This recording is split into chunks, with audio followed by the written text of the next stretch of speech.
여기 한 그림이 있습니다. 먼저 왼쪽 편을 봅시다. 한 여성이 입을 가리고 슬픈 표정을 짓고 있네요. 그리고 두 아이가 애원하듯이 매달리고 있습니다. 뒤에는 시중 드는 사람이 2명 있는데 한 명은 슬픈 표정으로 아이를 떼어내려고 하고 다른 한 명은 얼굴을 가리고 있습니다. 아마 울고 있는 것 같죠? 이번에는 오른편을 봅시다. 한 남성이 쟁반에 술잔을 들고 슬픈 표정을 짓고 있습니다. 주위 시중 드는 사람들도 쟁반과 그릇을 들고 술잔에 술을 따라주고 있네요. 도대체 이 그림은 어떤 상황을 그리고 있는 걸까요? 이 그림은 1301년 중국 원나라의 조맹부라는 화가가 그린 문희 별자도의 일부를 확대한 것입니다.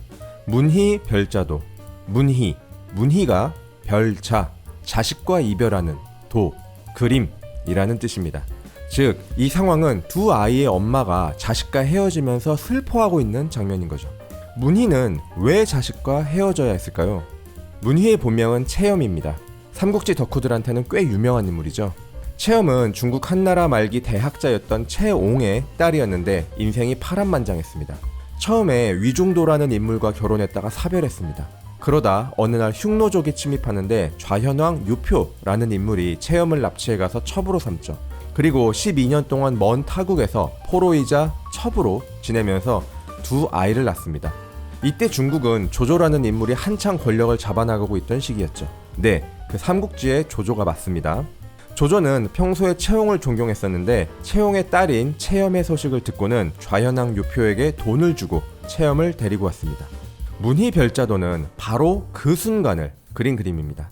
먼 타국 땅에서 12년 동안 포로이자 첩으로 지내다가 드디어 고향으로 돌아오는 기쁜 순간이지만 한편으로는 그곳에서 지내며 낳은 자식들과 이별해야 하는 아주 모순적인 감정들이 뒤섞이는 바로 그 장면을 그린 것이죠. 이렇게 돌아온 채염은 조조가 소개해준 동사라는 인물과 혼인해 살다가 생을 마감합니다. 이런 그녀의 기구한 삶은 수많은 중국인들의 마음을 움직였습니다. 조조의 아들이었던 조비가 쓴 채백 개녀부를 시작으로 당나라 유상, 송나라 왕안석 등의 시가 전해집니다. 또 그녀의 삶을 그린 그림도 꾸준히 그려지죠. 조맹부의 문희 별자도도 그중 하나입니다. 이처럼 중국에서 채염의 인생은 기구한 삶, 모자 간의 이별, 먼 타국에서의 향수 등을 상징하는 하나의 아이콘이 되었습니다. 저는 문희 별자도와 그에 얽힌 채염의 인생 스토리를 보면서 참 안타깝고 슬프고 그런 감정들이 느껴졌습니다. 여러분이 보시기에는 어떠셨을지 모르겠군요. 그런데 확실한 건 이 그림을 대하는 조선 사대부들의 마음은 좀 달랐다는 것입니다. 문희 별자도는 중국 명나라 만력제의 소장품이었습니다. 만력제는 임진왜란 때 조선을 도와준 걸로 유명한 황제였죠. 그러다 청나라가 명나라의 수도인 베이징을 점령했을 때 유실되었고 그 후 알 수 없는 경로를 거쳐 한 조선인의 손에 들어갑니다. 바로 청음 김상원이죠. 김상원은 병자호란 당시 남한산성에서 끝까지 싸워야 한다고 주장한 인물로 유명합니다. 문희 별자도가 조선에 들어오면서 채염의 인생에 대해 여러 사람이 평을 남겼습니다. 그런데 그 평가도 참 다이나믹합니다. 우선 원 소유자인 김상원은 이런 시를 남겼습니다. 문희가 지은 옛날 악보 아직까지 남아있어. 이런 날에 유독 한객 마음 상하게 하네. 오랑캐에게 포로로 붙잡힌 자신의 처지를 문희에게 빗대어 표현한 것이죠. 박세당은 이런 시를 남겼습니다. 마음 많은 변세 남쪽으로 가는 기러기 쫓았나니 아녀자가 외려 한나라의 풍속을 그리워하였네. 이 시에서는 조선을 문희로 비유합니다.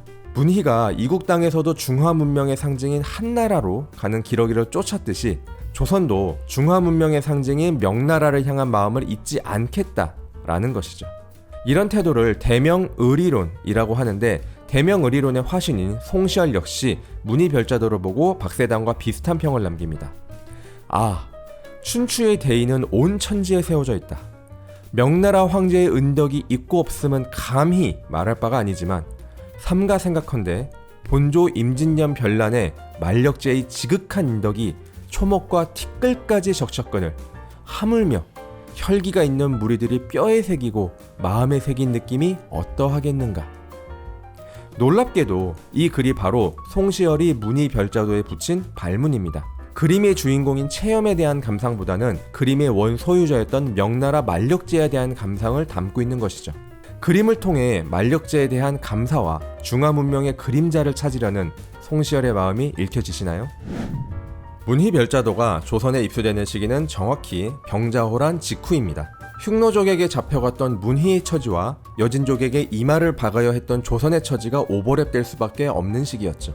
그러다 보니 문희별자도를 보는 감상은 중국과 다르게 체험의 인생보다는 중화 문명에 대한 동경과 대명의리론으로 나타나는 것이 그다지 이상하지는 않습니다.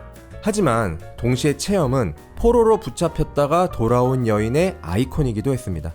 그리고 당시 조선에서도 체험처럼 청나라의 포로로 잡혀갔다가 돌아온 여인들이 많았죠. 물론 케이스마다 다르지만 조선에서는 이 여인들이 정절을 잃었다고 생각하는 경우가 많았습니다. 그리고 조선 사대부들은 이 여인들에 대해 따뜻한 시선보다는 비판적인 시선을 가지고 있었죠. 18세기 실학자로 유명한 이덕무가 문희별자도를 보고 남긴 시문이 그 시각을 잘 드러냅니다. 그 시를 소개하면서 영상을 마치겠습니다. 봄이 고달파 차츰 자수를 줄이고 웃으며 문희별자도를 본다. 부끄러워라. 팔자가 사나워 오랑캐에게 붙잡혀갔으면 죽음을 당할 망정 왜 두 아이를 낳았던가.